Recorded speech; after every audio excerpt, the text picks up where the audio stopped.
as the Bengals organization is concerned, but the shit on the Cowboy organization last week, and then to act like it's just 3 years removed from having Snyder in their facility. Look, Washington's doing their thing, but listen, calm down. Calm down dissing all these organizations week after week.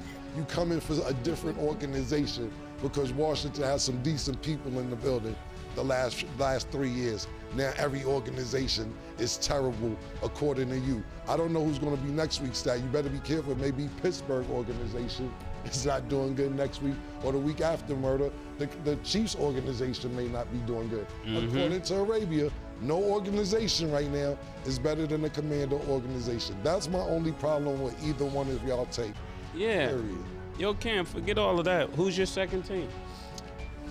Now you need that second team you told me I'm about. not you, Murder. You know, Now you need a second team. I'm not you, man. I know you need a second team right now. No, I like teams, but I'm not going to claim a second team. Look, I go down with the ship. That's supposed to be, bro. Pause. I go down with the ship. I'm not moving Titletown. Listen, man, we go down, man. Pause. But I don't have a second team. Do I like certain players? Absolutely. I like, of course, Lamar Jackson. I like Josh Allen. I love Jaden Daniels. I like the Lions. So then you out for the season. You out for the season with Joe Burrow. Bro, listen, man. Let's. Joe Burrow's not out for the season. He has an expected date back if everything goes right, December 15th. But who knows where the Chief will be at? The Bengals will be at December 15th. But what we have to realize is this. So you know what Arabia did also is that she's like, yeah, Browning came in and threw 3 interceptions. But she didn't talk about he got the jitters out, got 2 touchdowns, and she said they won the game, but she didn't mention the touchdowns. She just threw the interceptions in there and tried to downplay him stepping into a rough situation. Now, Browning may not have the best NFL career, but he's one of these people that had every high school award, had a decent college career. And if he could step it up to the success he had when he was younger, we'll see what happens. I know the Cincinnati Bengals are going to go out and look for another backup quarterback because they just have to. Whether it's a trade for somebody like Jameis Winston or somebody of that sort, we'll see what happens because they have to get another quarterback. But Browning, as a younger player, had success, and we'll see what happens. You got to think about this. When you think about Arabia set the names, pardon me, Arabia set the names. When you think about Joe Burrow, when you think about Lamar Jackson, Josh Allen, Patrick Mahomes, when you're a backup, and I think it's more likely when you play for Cincinnati, you're not going to play that much, barring injury. You're never getting in if Josh Allen doesn't get hurt. You're never getting in if Lamar Jackson doesn't get hurt. You're never getting in if Patrick Mahomes never gets hurt. And that's why quarterbacks need to stay ready, because football, you'll play away from getting in the game if you're in the quarterback position. So it's just about Browning, and we'll see what happens. But Joe Burrow, depending on where Cincinnati's at December 15th, and that's if everything goes right. The injury may linger, and the surgery may not heal as fast as they expected. But we'll see what happens, Mert. I don't have a second team. All right. That means Ryan Rickow gonna have to win the games for him. The kicker gonna win a few games for y'all. Whatever it takes to win the game. That's win is a win. Yeah, that's what matters. A win's a win. The wins, week 1 and week 2 wins haven't been pretty, but it's in the W column. Because we're 2-0 and the Commanders aren't. And neither You know what's so funny about that? And neither, and hold on, Arabia. Go ahead. Neither are the Chiefs. They're 0-2. And Yeah, this Arabia, these are the type of friends I have. And neither are the Pittsburgh Steelers. I'm the only one on the panel with all this nonsense going on towards the Cincinnati Bengals with a 2-0 record and no starting quarterback. Take the floor, Shields. See what happened when you try to help him when something catastrophic happens? Next time I'm gonna go Drago. If he dies, he dies. On the field. Go ahead, Reagan. Murder, could you get a win? That's all I'm asking for. Okay, can I get a win? You get a win this season. Let me. All right. What have you done for me lately if you're Patrick Mahomes? Go ahead, Arabia. Patrick Mahomes, come on, my boy. Pause. They talking about you like you Russell Wilson of last year, man. Come on, man. Arabia thoughts. You know what's so interesting when I talk about like this organization, Cowboys organization, Bengals organization, I don't bring up the Commanders. You do. I don't use it comparing the Cowboys to the Commanders or comparing the Bengals to the Commanders. I'm just pointing out deficiencies in that organization without trying to pick up my organization. My team isn't even on my mind, but my team is on your mind because in every single debate that we have, you bring up the Commanders, not me. I'd be the first one to point out deficiencies when the Commanders did something, talk about Dan Snyder, how nasty that organization was, how not far removed we are from that history. But I don't be bringing up the Commanders. It's all you. It's hard not, first of all, if your hair is highlighted in Commander colors, I don't know what you want me to do. The ombre. Yeah, the ombre is in Commander colors. If you live in DC and then if you wear Commander's paraphernalia, if I see you on Fox 5 talking about the Commanders, if I see you working with the NFL wearing a Commanders hat, t-shirt, jersey, shoulder pads, sorry if I think that you're talking about the Commanders. Pardon me for assuming. I apologize. Yeah, no problem. Apology accepted. Just, when I talk about the Cowboys or the Bengals, that's exactly what I'm talking about, not comparing it to the Commanders. And also about Jake Browning, not to just throw the interceptions in there because, I'm obsessed with football. I could be very long-winded. So when I give my takes, I try not to go on for so long. But the reason why I didn't bring it up is because it would spur me into another conversation, which is when he came into the game, the score was 12-7. Yes, he threw 3 interceptions, but they still ended up winning, which leads to another conversation about the Jaguars defense and what that means moving forward. Because yes, they were able to win this game coming in down 7, even having thrown 3 interceptions, but they did that against the Jaguars defense. They will be facing the Ravens twice. They will be facing the Steelers twice. They will be facing that AFC North division, which really has good defenses. Usually, you we'll talk about the Seahawks, Cleveland Browns. You say you want to bring up mean, you just skipped Cleveland Browns. So therefore, because you knew that's 2 wins for us, possibly with Browning. But go ahead.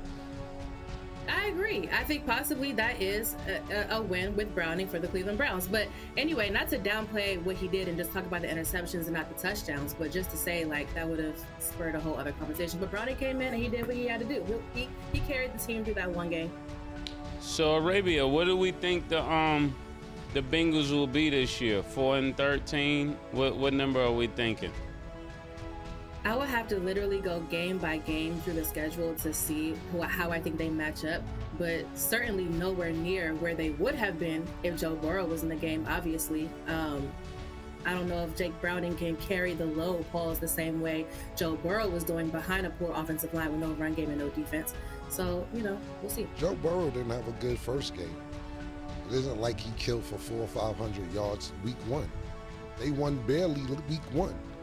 So Browning, even though he came in, fairly early in the game, not from the beginning, to me, and outside the interceptions, he kind of, and I'm not comparing this before people lose their mind like, Cam, you lose your mind. We know you're not Joe Burrow. I'm talking about week 1 Joe Burrow. He got the job done. Same thing Joe Burrow did week 1. So, look, man, if I'm the only undefeated team on the panel, I get everybody's attitude up there. I understand it. Because you know why? You got an MVP quarterback murder. Stat got a 2-time league MVP quarterback, Super Bowl champion quarterback. Stat got a Super Bowl champion, 4-time league MVP. You got Kid Wonder, Hey Young World, Jaden Daniels, and all we doing is dissing the team that's 2-0 that started 0-2 probably the last 3 years, and we're off to a 2-0 start, and you're not going to rain on our parade. I am undefeated. I don't think anybody is trying to diss the Joe Burrow. Just hold the organization accountable and being they're really doing Joe Burrow and that team a disservice. I agree. Again, putting the cart before the horse and having these great receivers, but not setting up all the other foundational pieces. So nobody wanted to see this. If you love football, you love competition, you didn't want to see Joe Burrow go down either, because you want to see football being played at the highest level, which means your best players have to be in the game. So this was very unfortunate. I want to see Joe Burrow and the Bengals get back to the big game and see another person come out of the AFC, no offense, Mace, and have the Chiefs kind of take a break a little bit. So no raining on the parade, but so you want to rain on my parade. You want to stop raining on his parade and rain on my parade.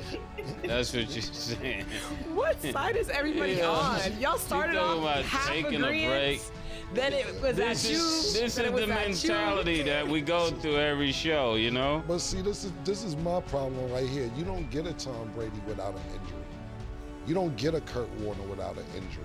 You don't get certain Way to stay optimistic, Cam. you don't get a Brock Purdy without an injury. So Browning, it's on you, nigga. And I know I'm not sitting there saying that you can sit here and go 6, 7, 8 and know what Joe Burrow's out there. When he come back, that's his job. But we'll know what you are about. But you don't get these NFL, Super Bowl, not just NFL MVPs, Super Bowl MVPs, Super Bowl champions without injury. It's the NFL. Anything can happen. I'm praying for y'all quarterbacks. Okay, well. I like that. That's a great way to stay optimistic, Cam. Bledsoe, yeah. That's what I'm saying. You don't get Tom Brady. You don't get Tom Brady without the injuries, man. That's kind of cool to think about. Yeah. Character development. The next Cap. game, it is. I'm calling Cap. Okay. You're This just guy's not. not going. This guy's not becoming no Tom Brady, man. Yo, listen, man. They're gonna be 5 and 12, man. Tom Brady ran 12 seconds on the 40-yard dash. The nigga was 199th pick in the NFL, my nigga. You don't. What do you think when nigga drafted Tom Brady? Like, nah, he gonna be the future one day. He gonna be that nigga. Nobody thought this. Nobody. He was, and she could vouch. She's a Michigan fan. She should know better than anybody.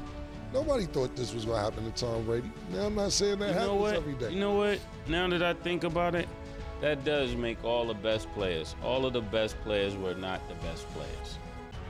Whether you talk about Stephen Curry, Jordan, D Wade, anybody. Normally, you don't get to be that monster pause without going through the struggle and becoming great and having to work for everything, like Greek Freak or anybody. So you got a point Joker. there. You got a couple. You got Kareem Abdul-Jabbar. You got LeBron James. Expectations. They met their expectations, but and football players too. But you got to realize when you, and I know we're going back a few years, maybe a decade or two, but Kurt Warner was packing groceries in the grocery store. Came right out of there and got a championship. Yeah, and became a Hall of Famer. So you have to make. This is what we talked about, Murder, when preparation meets opportunity. Yeah. When you're prepared and you meet opportunity, you never know. And I told this story a million times, but imagine me when Mase had a record deal, and he was trying to help me get a record deal. He takes me to Biggie Smalls' house, and Biggie Smalls playing the beat, and I rap, and my rhymes all right. And I'm making Murder look crazy, and worse than that, making myself look crazy. And now Murder don't pick up the phone for me for 6 months for making him look crazy. Preparation has to meet opportunity. When you get them opportunities, if this is what you really want to do, be prepared. If not ready for the moment, you're not ready for the moment in time runs out. You ever took somebody somewhere and they wasn't prepared? An artist? Yes. And I curved, and then they get mad at me. And then, because you know what's the worst thing as an artist, what I hate? When a nigga be like, he's supposed to be a rapper, and you be like, yo, and that happened to me. I'll tell you, I don't want to say You his name. say rap, and they go, what you want me to say? I was just about to say that. Niggas say, yo, spit. Nigga be like, so what you want to hear? The shit to get you out your situation you in, nigga, get you fucked up. Spit the shit that's gonna get you out the situation that you in right now. But yes, I've taken rappers places and they didn't want to rap, or they didn't want to, not just want to rap, they wasn't prepared for the They're like, moment. I ain't that kind of artist, man. Yeah. He like, you ain't that kind of artist. Yes, exactly. All right. Yeah, exactly. So I know we're reaching for the stars with Browning, but I'm just saying. Yeah, my bad, Ray. Yeah, shout out to Browning. I'm gonna change my vote on that. I'm expecting him to do well. Hopefully he does. Yeah, no, it's okay. I was gonna say you don't even have to go back as far as Kurt Warner, because Josh Allen himself sent 1,000 emails to all these colleges and ended up in a JUCO and had to really push for himself because nobody believed he was anything based on his tape. But even with me, it is what it is, and I've never really told this story. But the first time I was ever on this show about a year ago, we're behind the scenes, we're getting ready, doing mic checks and stuff, and I hear Cam say, she better come with it, because if not, this will be her last time on this show. She was just like, I don't care. This could be her first time and her last time. And I was like, oh, okay. And, you know, so you gotta Thank you, Nick. First time for the last time. Yeah, man. Listen, because the one thing about it is, look, the one thing about it is this, and I didn't mean for you to hear it, but the thing about it is, we don't do pre-K. This is grad school. This is when you get out of college. We can't teach you for where you need to be. Like, and I don't want to say the girl's name because we did it a few times on the show, but Stat was a writer on the show. Stat wasn't in front of the camera at the beginning. And the female that we had, she was decent and she was good. And shout out, I don't want to throw her under the bus because she was good. But Stat was better at what she needed to do on camera. Like I said, Stat started out a writer on the show. She wasn't on the camera. But the female that we was working to, when we threw her a couple questions about sports, she would be like this, see, yes. Yeah. Be like, yo, the Jaguars. Yeah. The Jaguars. Say yo, killer, come on. The Jaguars is crazy. The natty Bengals.